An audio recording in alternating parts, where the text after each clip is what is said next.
Bienvenue au balado Trajectoire, la transition en 22 minutes, propulsé par le Lab 22, laboratoire d'innovation sociale et environnementale, où l'on prend 22 minutes pour parler de transition avec des invités.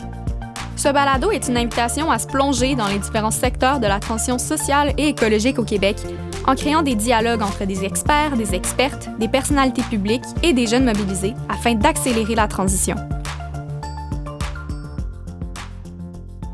Bonjour à tous, bienvenue au balado Trajectoire, la transition en 22 minutes. Donc aujourd'hui, je suis avec Myriam et Ariane et on va donc parler de changement climatique et d'éducation.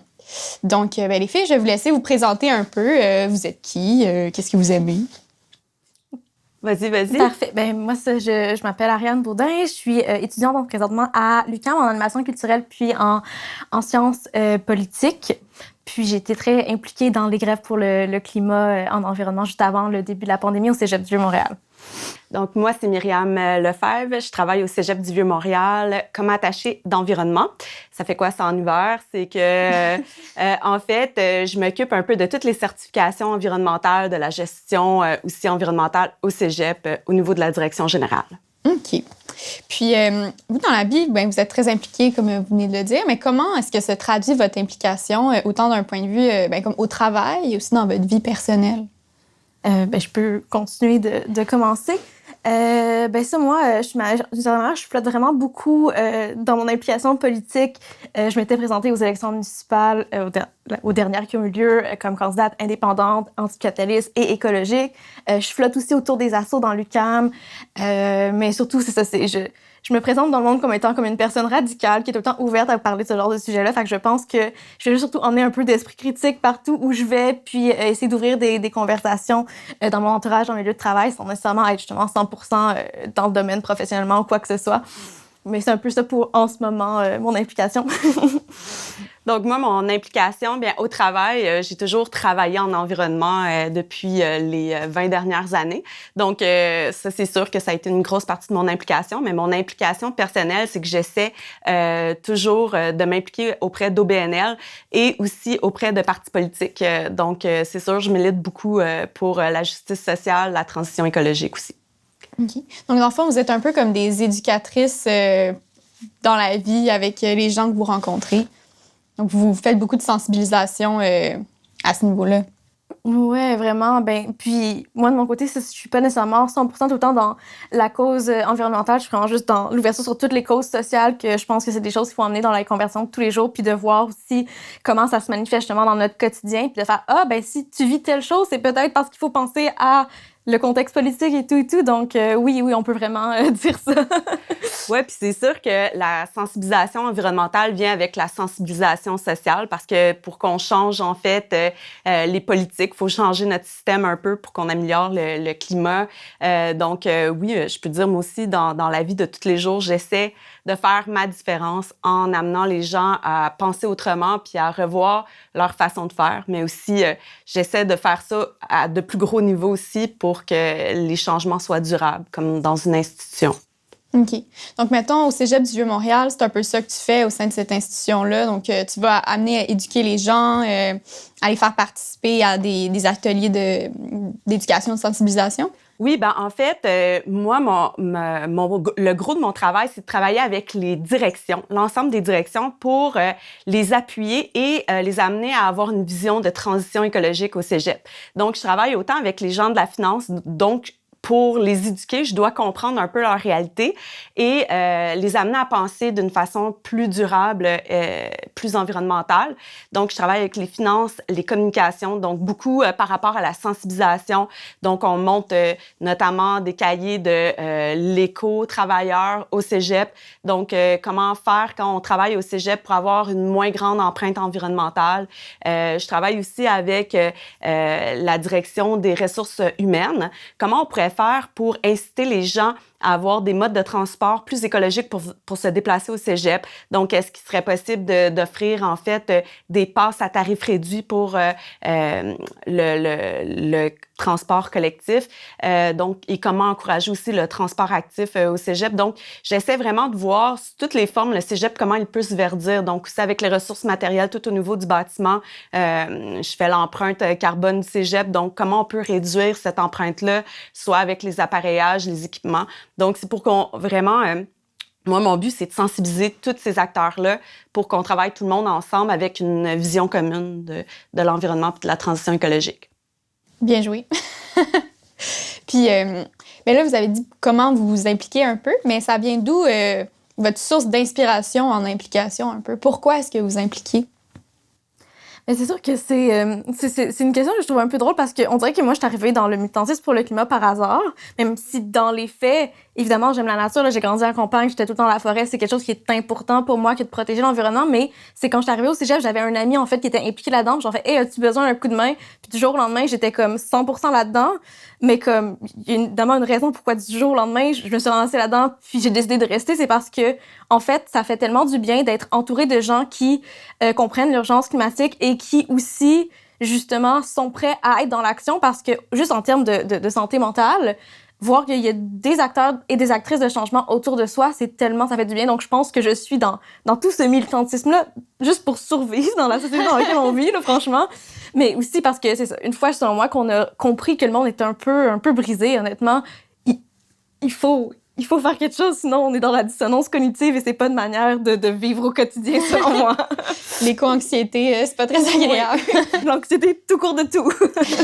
Mais tu disais aussi que tu t'impliquais à la base peut-être plus dans des causes sociales, mais j'imagine aussi que pourquoi tu es restée en environnement, c'est que les causes sociales et la lutte au changement climatique, à la transition sociale et écologique, c'est indissociable, c'est une même lutte en fait. Mais exactement. Puis d'une certaine manière, après mon gros moment d'activisme au Cégep du Vieux-Montréal avec les grèves pour le climat, je me suis un peu, justement, défait de ça pendant un instant parce que je me suis rendu compte qu'on ne parlait pas assez de ce continuum-là des luttes, de comment tout est ensemble. Parce que c'est bien beau que, bon, peut-être qu'on diminue nos gaz à effet de serre, mais si on réussit à changer tous ces trucs-là, mais qu'ultimement, dans 10, 20, 30 ans, c'est encore tout le temps le 1% qui profite puis que notre qualité de vie est comme dans le négatif, ben c'est comme cool qu'il y a moins d'espèces disparues, mais si nous on est tous dépressifs, anxieux et tout, c'est pas nécessairement gagnant. Donc j'essaie de ramener ça dans mon implication vraiment là, de juste tout mettre le discours ensemble pour qu'on fasse quelque chose de cohérent. Toutes les gens qui militent, qui s'impliquent, qui essaient de changer les choses là. Mais ça doit être aussi un gros travail, ben ça, comme on revient à l'éducation, là, mais c'est un peu ça, en fait, le nerf de la guerre, là, de ce que j'ai vécu et de ce que j'ai compris. Là.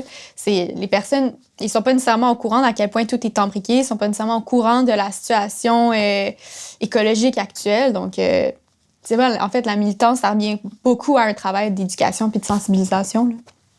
Totalement, là. C'est beaucoup politique, en fait. L'environnement peut pas être dissocié de la politique et de la société en général parce que, en fait, c'est transversal à tout, l'environnement. Donc, ça fait partie de notre vie. Puis, je prends le mot environnement, mais on pourrait utiliser le mot développement durable, transition écologique.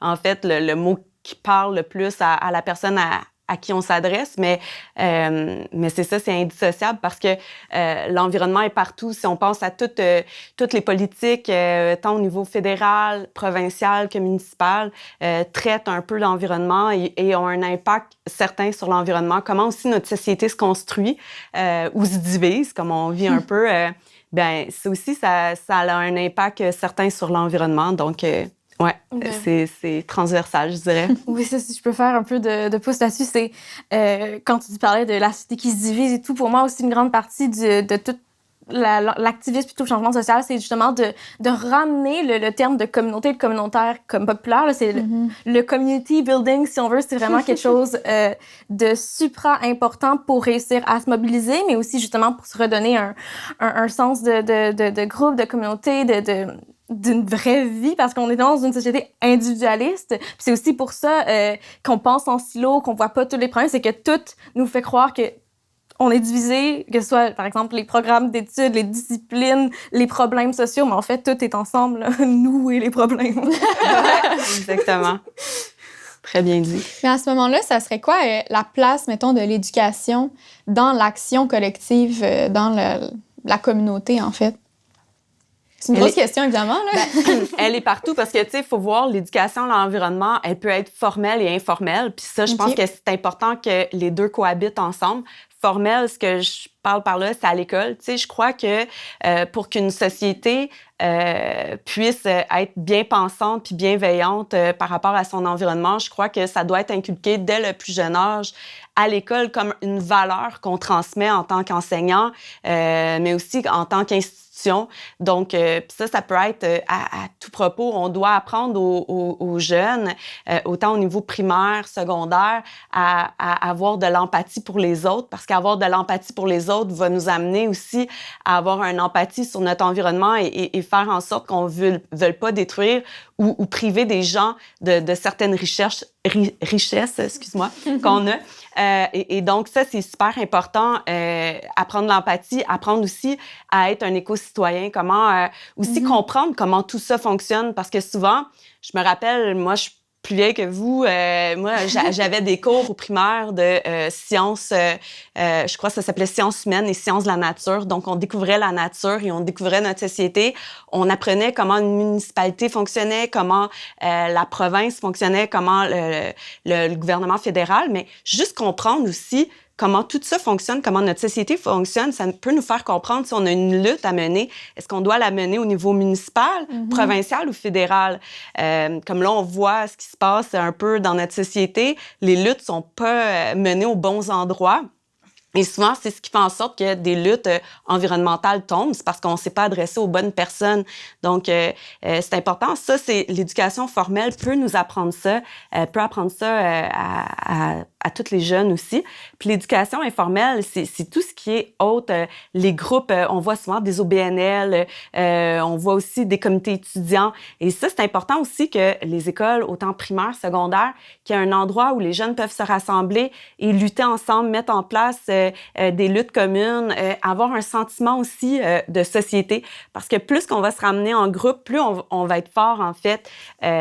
Donc, ça, c'est important aussi d'amener ce sentiment-là dans les écoles, d'avoir des endroits où, en dehors des cours, les jeunes peuvent se rassembler pour discuter d'enjeux, visiter aussi, s'immerger dans certains endroits. Tu sais, on peut penser à des éco-townships. Il y a plein de petits éco-villages un peu partout au Québec qu'on pourrait aller visiter pour voir comment vivre en société. Donc, ça, c'est plein d'exemples qui peuvent être faits pour amener les jeunes à repenser leur façon de faire et devenir des éco-citoyens plus tard.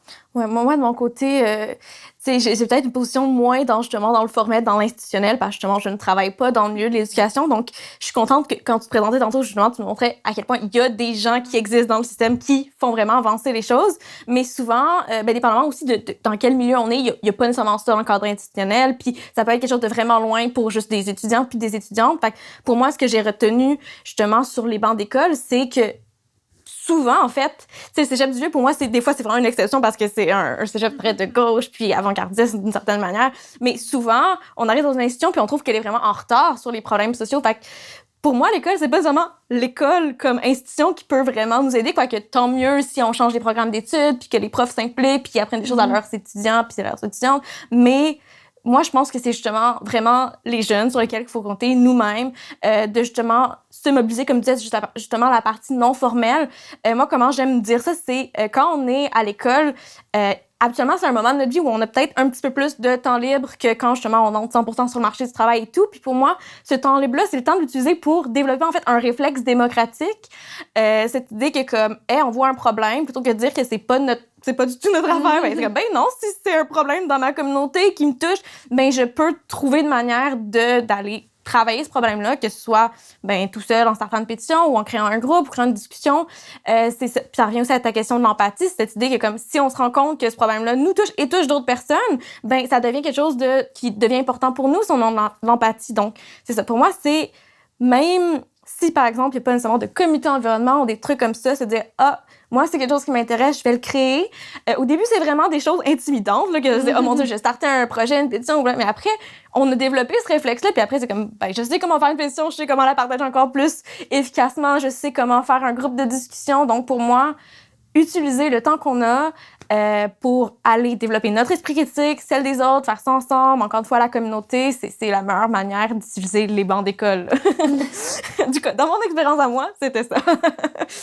Mais c'est vrai, t'as totalement raison. Il faut vraiment être un acteur. Tu sais, je pense qu'on fait pas assez la lumière sur les acteurs de changement dans nos sociétés. Puis dans les écoles, il y en a tellement des jeunes qui voudraient être acteurs de changement, mais qui savent pas trop comment. Donc, avoir aussi des intervenants au niveau de la vie étudiante, surtout au niveau secondaire, peut les aider à se mettre en branle, à développer une idée ou encore à réaliser leurs rêves parce qu'ils savent pas trop comment juste s'organiser, puis ils ont juste besoin d'une petite poussée pour vraiment que ça soit mis en branle. Donc, je crois que c'est vraiment essentiel qu'on mette en place aussi des gens pour venir, comment je pourrais dire, être des accélérateurs, en fait, de ce changement-là. Ça, et en fait, les aider à établir une structure parce Exactement. que, comme tu disais, c'est vraiment intimidant quand, mettons, tu es au secondaire, tu sais pas exactement comment fonctionne la société encore. Tu sais pas c'est quoi les limites de la portée de tes actions. Tu sais pas, toi, en fait, la place que tu peux prendre là-dedans aussi. Donc, c'est vraiment intimidant. Puis à ce moment-là, c'est super important d'avoir des personnes qui peuvent te guider. Puis pas du tout le faire à ta place, mais juste te dire, ben, comme tu disais, regarde, tu sais, dans la vie, tu peux partir une pétition. Tu sais, dans la vie, tu peux écrire à tes élus. Parce que c'est des choses qu'on sait pas. Par exemple, moi, j'ai toujours été impliquée dès le primaire, beaucoup au secondaire. Mais c'était pas des choses que je savais. Moi, je pensais que mes actions se limitaient justement à l'institution.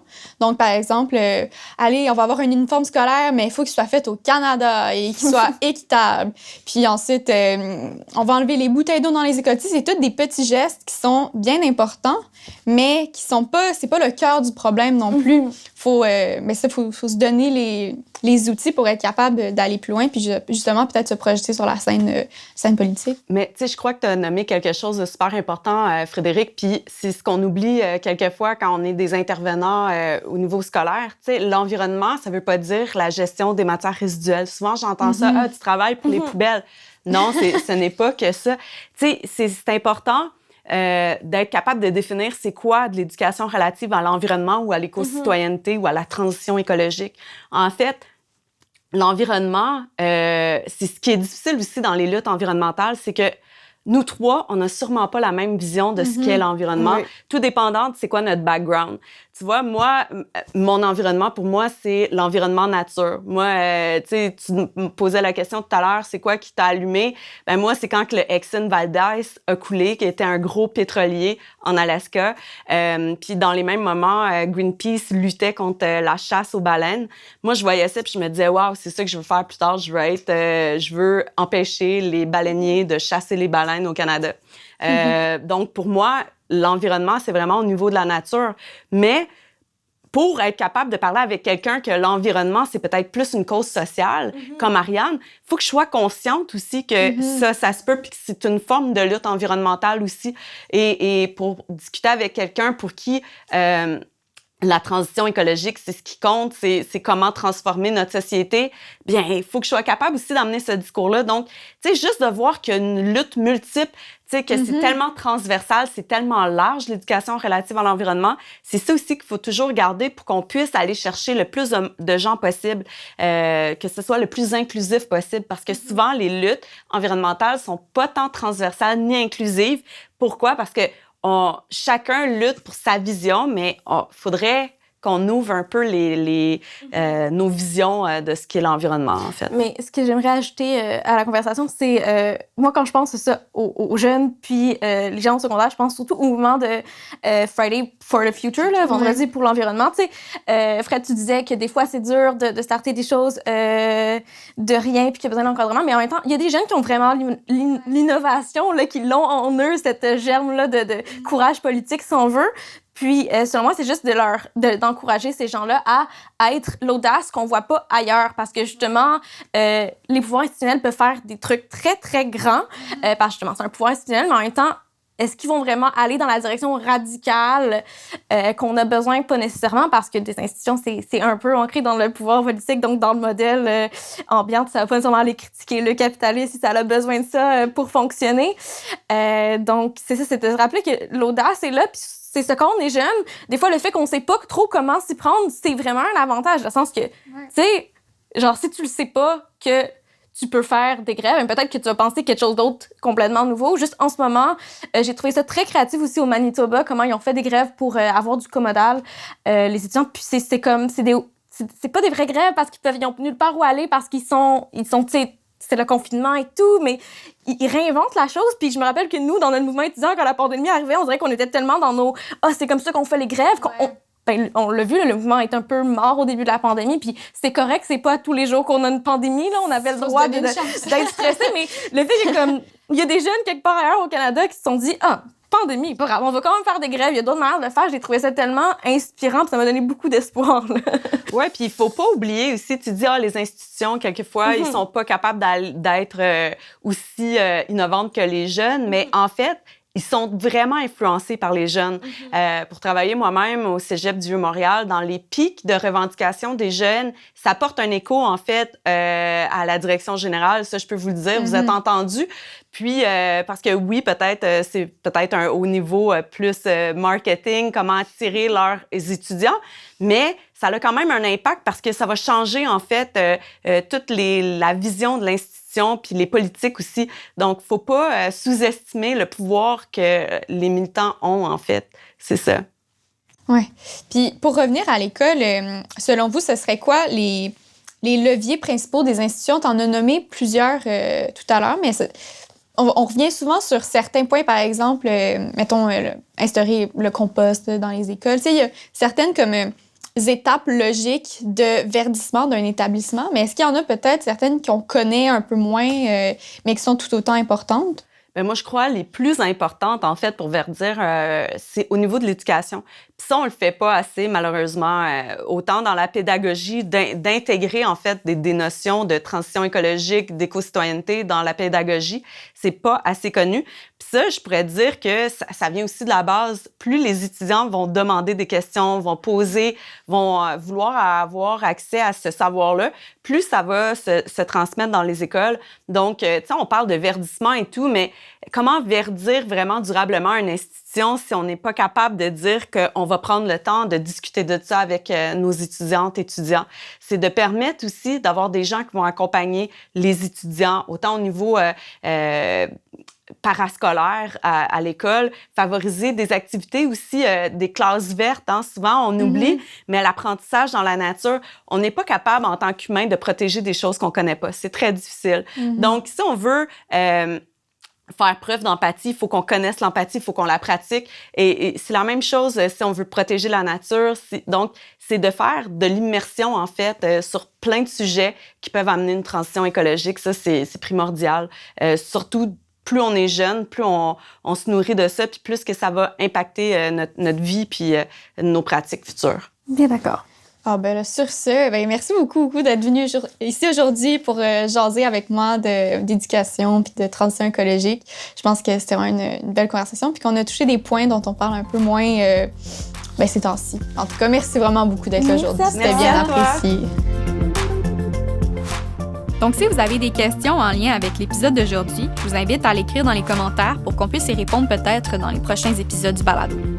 Donc, si vous êtes d'avis, comme nos invités, que l'éducation a un rôle clé à jouer dans la transition sociale et écologique et dans le développement d'une éco-citoyenneté et d'un pouvoir d'agir chez les jeunes, je vous invite à signer ou appuyer le Pacte de l'École québécoise, l'appel en engagement et une feuille de route pour l'avènement d'écoles éco-responsables au Québec.